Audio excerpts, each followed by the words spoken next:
do have access to Blackboard, though. All of you have access to that. Okay. So there is the way that's kind of the circulation. But I'll tell you all this little story. Way back when I was taking a summer course because this school was close to my home. It was very close to my home way back then. I was working with my dad, and with my first cousins, the one I was just telling you about, the dentist. We would drive. We were taking a summer course at Sam Houston State. It was just close to where I was. You know, just only a 30-minute drive from my house. I was living in this little podunk town. And so, so the lady that was teaching the course, we had to get up and give a speech. Now this was back before PowerPoint, back before all this stuff, back before computers, like we have computers today. So I gave a speech to a class, a speech class. Now here's people, and I was just college age student, but here's a class of business majors, you know, PE, whatever, just the general run. And I gave this to everybody. And I gave a speech. I drew very carefully on white. They did have poster board back then. Did have that white poster.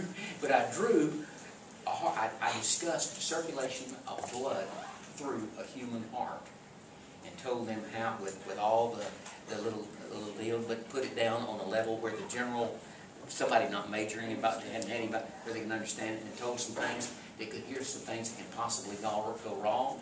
But I gave a speech on circulation of blood through the heart back then. And they really liked it. I remember the teacher, the professor liked it. She said, oh yeah, great. You know, she liked it. But I just got down on there, right down where it wasn't too scientific.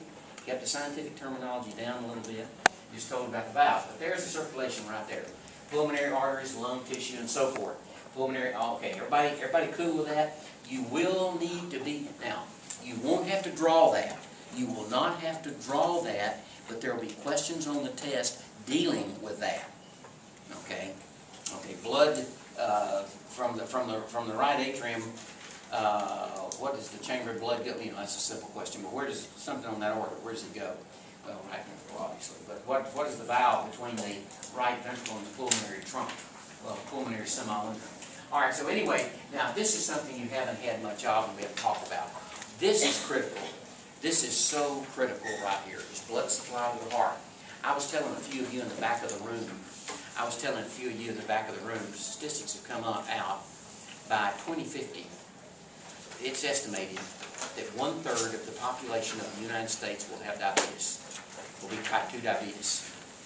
And they didn't think the number was going to be, it's right now, the number of people that have type 2 diabetes is higher than they projected right now, or now. And this is attributed to lack of exercise, diet, lack of proper diet, and obesity. That's what it's attributed to. And it's going to be a monumental problem. It already is beginning to be a monumental problem.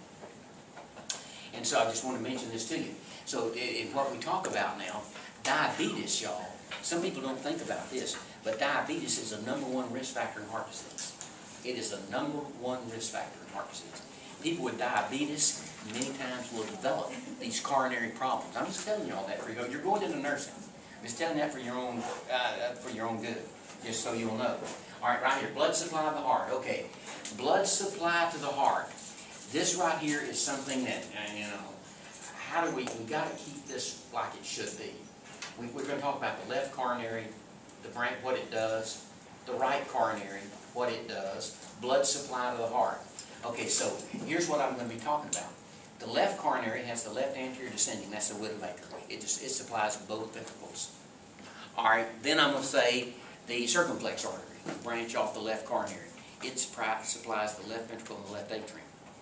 Okay, so you block off the widowmaker is the primary blood supply to the pumping chambers, the ventricles, primary blood supply. That thing goes blocky, it blocks it like this, boom, and a guy will do this. We're talking about the widowmaker. That thing blocks, he'll go, and that's it.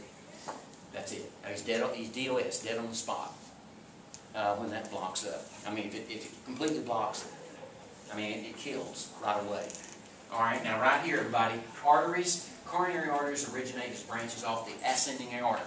In other words, the aorta comes out and the coronary arteries originate off of that. They originate off that thing, off that aorta. All right, now right here, The left coronary artery, you might remember that is the widowmaker.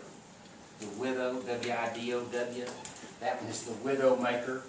That was the one that was commonly known as, it's actually the left anterior descending, LAD. That's the widowmaker, because the left coronary has the branches, the LAD, left anterior descending, and the circumflex are the major branches off the left coronary.